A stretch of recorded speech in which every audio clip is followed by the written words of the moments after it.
मेरी बहन जाती ना, बाबा ऐसा तावीज दो मेरे शौहर के दिल में मेरे लिए प्यार पैदा हो जाए। अगर तू उसकी पर्सनल जिंदगी में झांक कर देख, मेरी बहन, उसकी बीवी उसको 4 गालियां देती है इस बैठक के बाद। उसके घर में खुद महाभारत मचा हुआ है। तो अगर वो घर में मोहब्बत पैदा कर सकता था तावीज की वजह से, तो उसके घर में भी तो मोहब्बत का माहौल होता।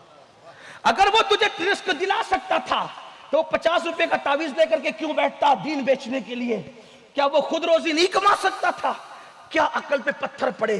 लोग हमारे पास आकर कहते हैं तावीज दीजिए हजरत, कारोबार में तंगी है, बेटी को रिश्ता नहीं आता।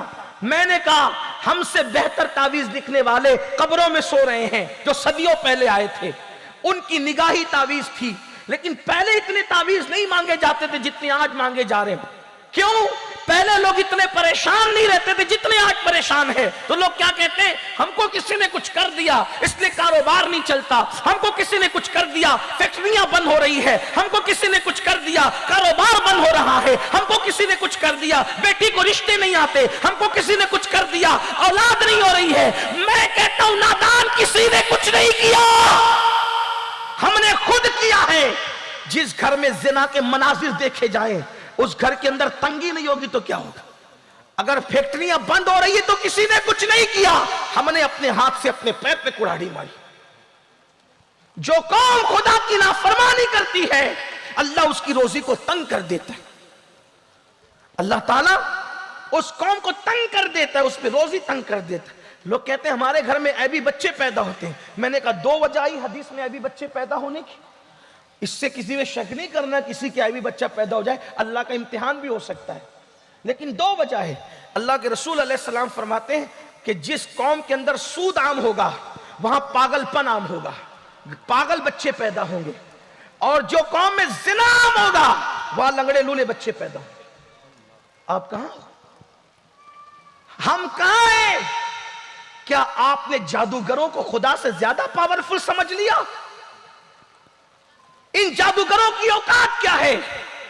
मेरे अल्लाह की शान है, जब तक वो नहीं चाहता पत्ता भी नहीं हिलता। जादू असर करता है, लेकिन इतना भी कि पूरी दुनिया पे जादू की हुकूमत हो गई। अल्लाह की हुकूमत कहां है फिर? अल्लाह की ताकत कहां है फिर? हमारा ईमान है, खैर और शर सब उसी की तरफ से है, लेकिन इतना जादू को मान लेना कि जो वो चाहे वही होगा, जो वो करेंगे वही होगा। नहीं, जो वो चाहेंगे वो नहीं होगा, जो मेरा अल्लाह चाहेगा वही होगा।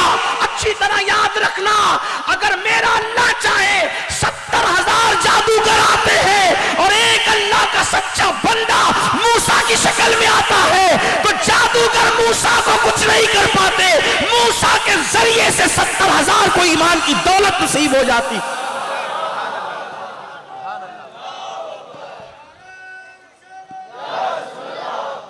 अपने घर की मुसीबतों का जायजा लेने के बाद अपने आमाल का भी तो जायजा लो, अपने अमाल का भी तो जायजा लो। और फिर जब लोगों के पास जाते हो तावीज लेने, फिर तावीज का धंधा करने वाले तुम्हें तबीयत से लूटते हैं। कुदरत की तरफ से मार पड़ रही है अमाल की वजह से, इधर तावीज वाले मजीद तुम्हें मार पड़वाते हैं। और ये अल्लाह का इम्तिहान है। अल्लाह के बंदो, नमाज से बड़ा भी कोई तावीज है? मुझे बताओ, तुसी मुसलमान हो, मुसलमान बनो। ये जुमले तल्ख है, लेकिन ये तुम्हारी जिंदगी खुदा करे बदल दे। नमाज से बड़ा भी कोई तावीज है? ये ईसाइयत और यहूदियत का मजहब नहीं है कि अल्लाह से कोई अपनी अर्जी नहीं लगा सकता। अल्लाह से अर्जी लगाने के लिए या तो पादरी के पास जाओ, या तो फादर के पास जाओ, या तो पॉप के पास जाओ। हमारे यहाँ कोई आदर फादर पॉप नहीं है। मेरे आका ने फरमाया जब बंदा सजदा करता है तो खुदा और बंदे के दरमियान से सारे पर्दे उठा दिए जाते हैं। अल्लाह फरमाता है मांग, क्या मांगता है? मुझे मेरी इज्जत की कसम है, जो मांगेगा मैं तुझे अता कर दूंगा। क्यों नहीं आते खुदा की चौखट पर? क्यों नहीं आते खुदा की चौखट पर? क्यों तोहमात परस्ती में मुब्तला हो? ये औरतें कहती है मौलाना मेरा शौहर मुझसे मोहब्बत नहीं करता, मेरी ननन लड़ती है, मेरी सास लड़ती है, कोई तावीज दो। मैंने कहा नमाज से बड़ा तावीज क्या? अगर तावीज देने वाले ही आपके घर में सुलह करा सकते तो तावीज वाले क्यों लड़ रहे हैं अपने घर में? जरा देने वाले से भी तो पूछो। मैं सब तावीज वालों की बात नहीं कर रहा हूं, कुछ अल्लाह वाले हैं उनकी बात नहीं कर रहा। लेकिन जो धंधे करने बैठे, आप मेरी बहन जाती ना, बाबा ऐसा तावीज दो मेरे शौहर के दिल में मेरे लिए प्यार पैदा हो जाए। अगर तू उसकी पर्सनल जिंदगी में झांक कर देख, मेरी बहन, उसकी बीवी उसको 4 गालियां देती है इस बैठक के बाद। उसके घर में खुद महाभारत मचा हुआ है। तो अगर वो घर में मोहब्बत पैदा कर सकता था तावीज की वजह से, तो उसके घर में भी तो मोहब्बत का माहौल होता। अगर वो तुझे रिस्क दिला सकता था, तो 50 रुपए का तावीज लेकर के क्यों बैठता दीन बेचने के लिए? क्या वो खुद रोजी नहीं कमा सकता था? क्या अकल पे पत्थर पड़े? रब्बुल इज्जत जैसा खुदा तुम्हारा रब है, कासिम नेमत मोहम्मदुर रसूलुल्लाह जैसा नबी तुम्हारा नबी कासिम नेमत है। खल्क के हाकिम हो तुम, रिस्क के कासिम हो तुमसे मिला जो मिला तुम पे करोड़ों दुरूद। नारे तकबीर, नारे रिसालत, मसलके आला हजरत। ऐसी बातें करो तो कहते ये मौलवियों को क्या समझता है? नहीं, मौलवियों को कुछ नहीं समझता, आप ही को सब कुछ समझता है। आप ही हमें समझाएं। लोग कहते हैं मौलाना बरकत नहीं, फैक्ट्री चला के बरकत नहीं है। मौलवी 5000 रुपये लेकर के शान से जिंदगी गुजार रहा है, फर्क क्या है? आपकी फैक्ट्री में बरकत नहीं, उसको 5000 में बरकत है, फर्क क्या है? गुनाह तू कर रहा है, वो गुनाह से महफूज है, इसलिए सुकून से। बस बात इतनी। आप गुनाह को समझते क्या है? तो अल्लाह के बंदो, सजदा हर मुश्किल का इलाज, गुनाह को छोड़ देना हर मुश्किल का। देखो तावीज तो इमाम हसन ने दिया। एक शख्स आया, बारिश नहीं हो रही, का इस्तिगफार पर। एक शख्स आया, कौजूर औलाद नहीं, इस्तिगफार पर। कौजूर खेती का मसला है, का इस्तिगफार पर। सवाल 3 थे, जवाब एक ही था। लोगों ने पूछा हुजूर औलाद नहीं, इस्तिगफार।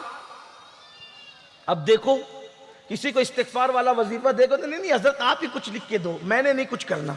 क्यों? मैं तो गुनहगार हूं हजरत, अल्लाह मेरी क्या सुनेगा? ये मायूसी कुफ्र है, कुफ्र।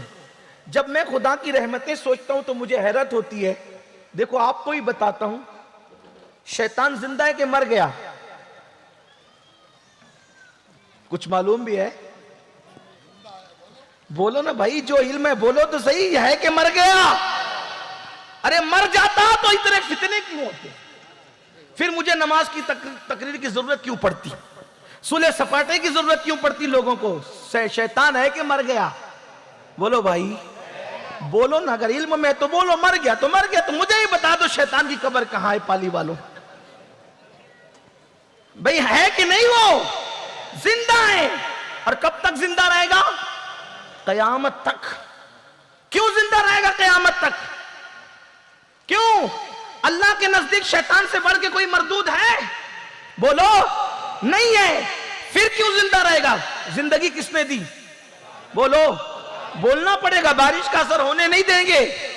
बोलिए, शैतान को जिंदगी किसने दी कयामत तक? अल्लाह ने। क्यों दी? जब उस पर लानत का तोक डालकर उसको भगाया जा रहा था और शैतान ने कहा था मौला मुझे तू लानती तो करार दे रहा है, लेकिन मेरी भी एक फरियाद सुन ले कि मुझे कयामत तक मोहलत दे, जिंदा रख कयामत तक। मेरे अल्लाह ने कहा जा तुझे जिंदगी दी। तो अब उस अल्लाह से मैं क्यों ना मांगू जो शैतान जैसे मरदूद की फरियाद रद्द नहीं करता? मैं तो उसके महबूब का उम्मती हूं। क्यों मांगते नहीं? शैतान ने मांगा ना, मिला कि नहीं मिला?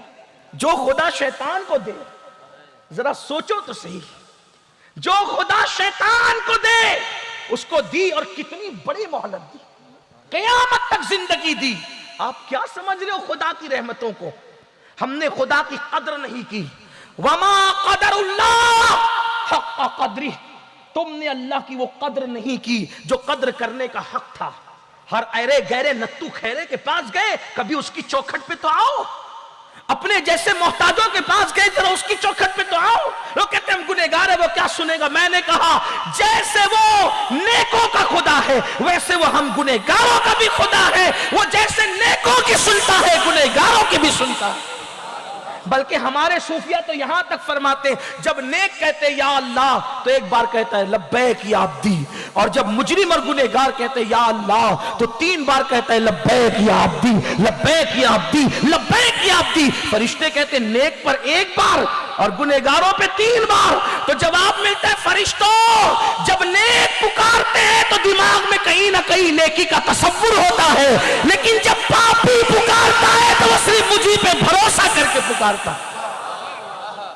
उसके करम के ठिकाने क्या है? तू करीम ही जो ठहरा, तो करम का क्या ठिकाना?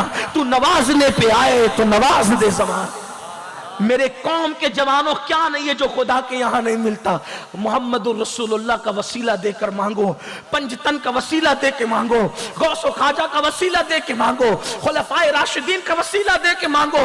हमारे पास खुदा ने कितने मजबूत वसीले दिए हैं, और अपने दिमाग से ये निकाल दो किसी ने कुछ किया है। हाँ 2-3% को कुछ मसाइल हो जाते हैं, लेकिन ज्यादातर जो कुछ हमारे गुनाह की वजह से है, जो कुछ हमारे जराइम की वजह से है। इमाम हसन से पूछा गया, हजरत औलाद नहीं थी, आपने इस्तिगफार पढ़ने के लिए कहा। बारिश नहीं हो रही थी, आपने इस्तिगफार पढ़ने के लिए कहा। खेती का मसला था, आपने इस्तिगफार पढ़ने के लिए कहा। तो आपने फरमाया क्या तूने कुरान नहीं पढ़ा? अल्लाह फरमाता है जब तुम अल्लाह की बारगाह में इस्तिगफार करोगे तो अल्लाह तुम्हें माफ कर देगा। अल्लाह अकबर। फिर फरमाया जब तुम तौबा करोगे तो अल्लाह सर्राटे की बारिश नाजिल फरमाएगा, और जब तुम इस्तिगफार करोगे अल्लाह तुम्हें अच्छी औलाद अता करेगा और वो तुम्हारी खेतियों को हरा कर देगा। इस्तिगफार की बरकत ये है, तौबा की बरकत ये है। मेरे आका फरमाते सज्जदुल मासूमीन, एक दिन में 70 मरतबा मैं खुद इस्तिगफार करता हूं, एक दिन में 100 मरतबा मैं खुद इस्तिगफार करता हूं।